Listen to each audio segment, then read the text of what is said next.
সরকার গড়ার পর থেকে কার্যত ঝোড়ো ব্যাটিং চালাচ্ছেন মুখ্যমন্ত্রী শুভেন্দু অধিকারী। মুখ্যমন্ত্রী শুভেন্দু অধিকারী ঠিক সংকল্পপত্রে এবং স্বরাষ্ট্রমন্ত্রী অমিত শাহ সংকল্পপত্রে পরিষ্কার করে বলে দিয়েছিলেন দুর্নীতি নিয়ে কমিশন হবে, দুর্নীতি নিয়ে তদন্ত কমিটি হবে এবং তার পাশাপাশি যারা অত্যাচার করেছে তা নিয়েও কিন্তু তদন্ত কমিটি হবে। দুষ্কৃতীদের উল্টো করে ঝোলানো হবে। ঠিক সেই উল্টো করে ঝোলানোর পদ্ধতি বা প্রক্রিয়াকরণ কিন্তু শুরু হয়ে গিয়েছে। একেবারে 11 দিনের সরকার বা 11 দিনে যে সরকার গঠন হচ্ছে সেই সরকার গঠন হতে না হতেই কার্যত 12 জন গ্রেফতার এবং বাঘা বাঘা ব্লক স্তর থেকে শুরু করে একেবারে চূড়ান্ত পর্যায়ে যদি দেখি তাহলে একেবারে রাজ্য স্তরের মোট বাঘা বাঘা 13 জন গ্রেফতার, 12 জন গ্রেফতার যারা কিন্তু তৃণমূলের সঙ্গে ওতপ্রোতভাবে জড়িত।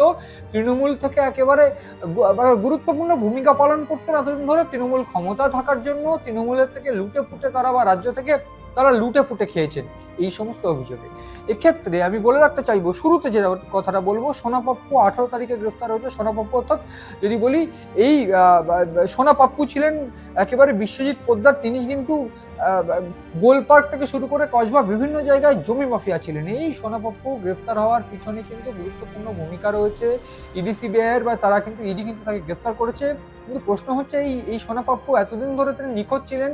বিজেপি ক্ষমতায় আসতেই শান্তনু সিনহা গ্রেফতার হয়, ঠিক তারপরেই তিনি ইডি অফিসে গিয়ে হাজির হলেন। এবং দ্বিতীয় যে নামটা সেটা হলো শান্তনু সিনহা বিশ্বাস অর্থাৎ এই শান্তনু সিনহা বিশ্বাস তিনি কিন্তু সোনা পাপ্পুর মামলায় নাম জড়িয়েছিল মুখ্যমন্ত্রী মমতা বন্দ্যোপাধ্যায়ের বিশেষ আস্থাভাজন। অন্যদিক থেকে তাকে একাধিকবার তলবও করা হয়েছিল, তিনি হাজিরা দেননি এবং শেষ পর্যন্ত বিজেপি সরকার ক্ষমতায় আসতেই তিনি হাজিরা দেন এবং অতঃপর গ্রেফতার হন। এক্ষেত্রে সমরজিৎ বিশ্বাস, গৌরীশঙ্কর মাহেশ্বরী, মৌমিতা ভট্টাচার্য একই দিনে গ্রেফতার হয়েছেন। অন্যদিকে দিনহাটার প্রাক্তন পুরপ্রধান গৌরীশঙ্কর মাহেশ্বরী গ্রেফতার হয়েছে। তার পাশাপাশি মৌমিতা ভট্টাচার্য ওই পুরকর্মী, তাকেও গ্রেফতার করা হয়েছে। অন্যদিকে হাবড়া মিউনিসিপ্যালিটির কার্তিক দে, তাকে গ্রেফতার করা হয়েছে। অন্যদিকে তারক দে, তাকে গ্রেফতার করা হয়েছে। ওদিক থেকে বনগাঁ পুরসভার একজন কাউন্সিলর, তাকে গ্রেফতার করা হয়েছে মধুচক্র চালানোর অভিযোগে। এই বড় বড় নাম কিন্তু রয়েছে। অন্যদিকে সুজিত বসু, প্রাক্তন দমকল মন্ত্রী, তাকেও গ্রেফতার করা হয়েছে। তাকে গ্রেফতার করা হয়েছে তোলাবাজির অভিযোগ নয়, তাকে কিন্তু চাকরির অভিযোগে গ্রেফতার করা হয়েছে, চাকরি দুর্নীতির মামলায়।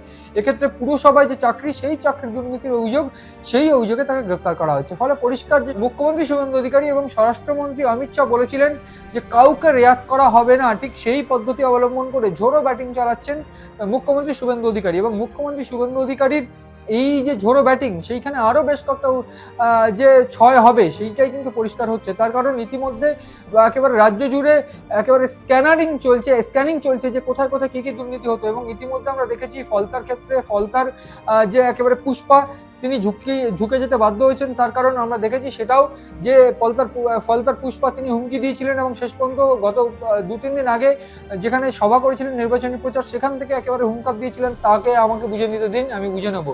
ঠিক তারপরে তিনিও কিন্তু প্রার্থীপদ প্রত্যাহার করে নিয়েছেন। ফলে পরিষ্কার যে শুভেন্দু অধিকারী, মুখ্যমন্ত্রী শুভেন্দু অধিকারীর এই যে ঝোড়ো ব্যাটিং, সেই ব্যাটিংয়ে কিন্তু বেশ কয়েকটা গোলযোগ বা বেশ কয়েকটা উইকেট পড়তে চলেছে তৃণমূলের, এবং তার পাশাপাশি দুষ্কৃতী রাজ্যে পুরোপুরি খতম হতে চলেছে, শেষ হতে চলেছে, সেইটার ইঙ্গিত কিন্তু বর্তমানে একেবারে স্পষ্ট।